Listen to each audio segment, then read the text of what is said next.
Yes, friend, ako'y nagbabalik, DJ B-Boy Bibo, para sa ating tuloy-tuloy na BB Time tungkol sa usaping kasambahay.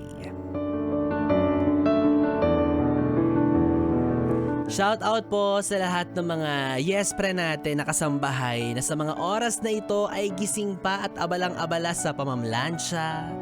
'Di ba? Abalang-abala sa mga utos ni Kuya. Ay, ano ba yung mga utos ni Kuya? Para mga extra service, 'di ba? Grabe naman sa extra service. Ito yung mga utos na Inday, pa-massage naman ang tiil ko eh. Charot lang. Ako pwede rin akong maging yaya. Yayayain ka sa kama. Hindi, gabi na kasi, 'di ba? Kaya magyayayaan na sa kama kayo talaga. O ikaw ba, yes friend, nung bata ka, naranasan mo rin ba ang magkaroon ng yaya? Ay, shala naman yun. Oo, sila yung mga, ang tawag sa magulang ay mommy at daddy. O, diba? Tapos ang tawag sa yaya, nanny. Ay, sana all. Diba? It's giving hinahatid sundo ng school bus. Sana all. Kami tricycle na. Pero aminin nyo, no, ang laking-laking tulong ng mga kasambahay.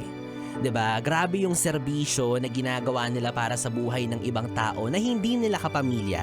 'Di ba? Grabe yung effort na ginagawa nila para sa isang household kung saan hindi naman sila doon nakatira.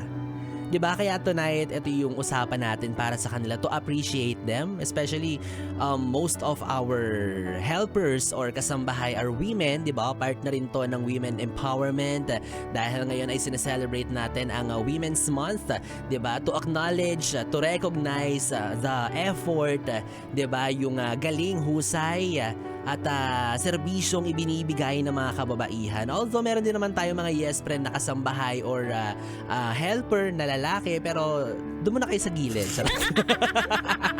Hindi para sa iyo yung usapan natin ngayon. Charot lang. Parang yung narinig natin, 'di ba, kanina sa sulat na ipinadala sa atin para sa ating BBC or B-Boy Bibo Confessions mula kay Eileen para sa kanyang kasambahay na si Mabel. Diba si Mabel na talaga namang ginagampanan ng mahusay, ng maigi, magaling ang kanyang trabaho bilang tagapag-alaga sa anak ni Eileen.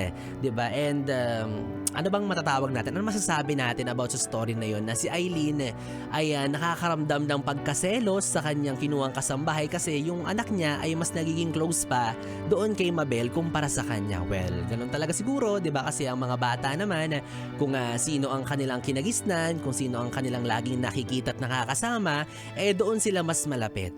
But one thing is for sure, as a mother para kay Eileen, alam mo naman sa sarili mo yan di ba? Nalalaki din yung bata.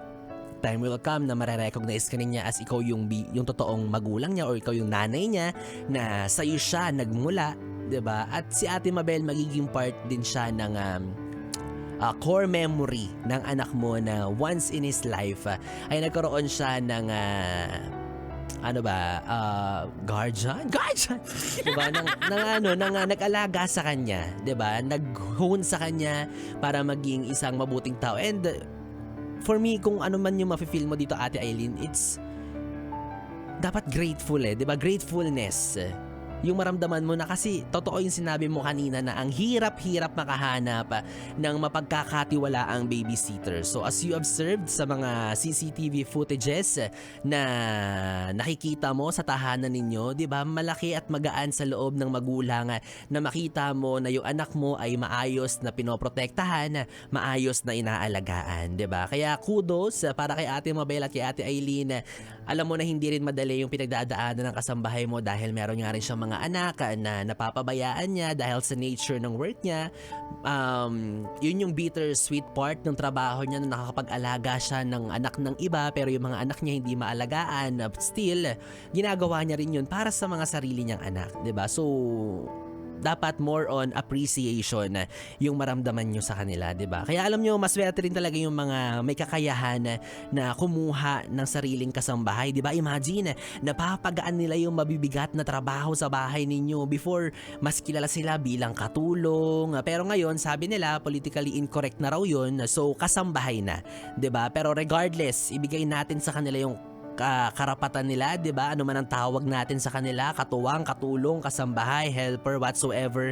Still, gaya mo bilang tipikal na empleyado, bilang tipikal at ordinaryong tao or kung ano man ang estado mo sa buhay mo, katulad mo sila, 'di ba? Katulad mo sila na deserve ang tamang pahinga, tamang sweldo, tamang treatment bilang tao, tamang pagtrato. 'Di ba? Lalo na yung mga stay-in sa inyo, they are part of the household. Ituring natin silang pamilya. Tama na doon sa kultura at stereotype na kapag kasambahay ka, inaapi ka, 'di ba? Kinakawawa, huling kakain, tira-tira yung kakainin, alipin. So dapat ngayon baliktad na, sila na ang unang kakain. At yung amo na ang maghihintay sa gilid at maghuhugas ng pinggan nila. Ganon. Give and take na ngayon. Nabago na. Di ba kasi kagaya mo, they're also human being. They are people trying to get a better life, trying to survive. May pamilya rin sila na umaasa sa kanila, pamilya na hindi nila nakakasama dahil sa nature ng trabaho na meron siya. Oo, sabihin na natin, tama, pinapasweldo mo siya, sa'yo nang gagaling yung pangkabuhayan niya, pero yun ay dahil pinaglilingkuran ka niya in exchange of his or her service. At it doesn't mean na nabili mo na yung pagkatao ng taong yan. It doesn't mean na pagmamayari mo na siya. Kaya para sa mga yes pre natin na merong kasambahay tapos hindi naiiwasan na pagbubuhatan ng kamay o hindi naman kaya ay nag-aagawan ng masama, na pagsasabihan ng mga kung ano-anong bagay na hindi naman. Guys, it's not part of their work. Again, tao lang din po sila, nagkakamali, nagkukulang. At gaya mo again, bilang tipikal na empleyado, merong tamang paraan kung paano nyo sila i-correct. Pero kung meron talagang ugaling hindi maganda, yung tipong intrimitida, yung feeling niya siya ang reyna, di ligwakin mo na, di ba? Yung tipong, ma'am, tabi ka muna, kami muna ni sir ang matutulog na magkatabi. Doon kabahan ka na, 'di ba? Kasi inaagaw niya na yung role mo as a mom ng bahay. Yun yung kaselos-selos, yung kapag siya na ang hinahanap ng mister mo at hindi na ikaw. Pero again, kung gagawin mo yon, dapat sa maayos at tamang proseso. Kasi sinasabi ko sa inyo, baka mareklamo kayo, 'di ba? Ma-feature kayo sa radyo. Nakakahiya. So, well, masasabi nating mahirap din naman talagang i-assess, 'di ba? Iba-iba ang ugali ng tao. Hindi mo alam kung sino yung matino. Hindi mo alam kung sino yung maayos kasama. Hindi mo alam kung nadaan lang ba sa ganda ng resume or fasad lang ba niya yon dahil nag-a-apply siya kumpara sa, 'di ba, totoong ugali niya. Hindi natin malalaman. But still, we have to be careful sa pagtrato.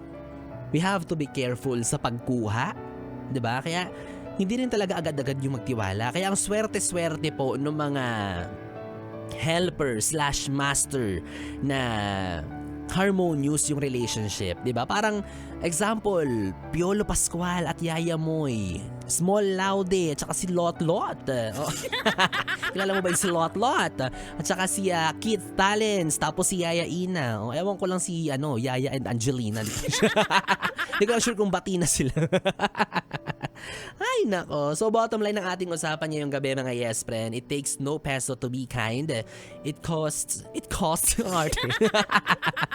Wala pong halaga, 'di ba? Para maka-appreciate ka ng isang tao, especially yung mga taong tumutulong sa iyo para gumaan ang buhay mo kahit papaano. Oh, 'di ba? Kaya naman ikaw yes friend, i-appreciate mo yung yaya mo, taasan mo yung sweldo niya. Yes. Gawin mong 3 yung day off niya. Yes, abusado 'yon. 'Di ba? Bottom line ng usapan natin ngayong gabi, mapasino man 'yan, maging mabuti kang tao, 'di ba? Sana all kasi may yaya eh. Kasi ako lumaki akong, ay gumising ka na, tanghali na. Magligpit ka na, magluto ka na. Anong tingin mo may kasambahay tayo? Grabe naman si mama.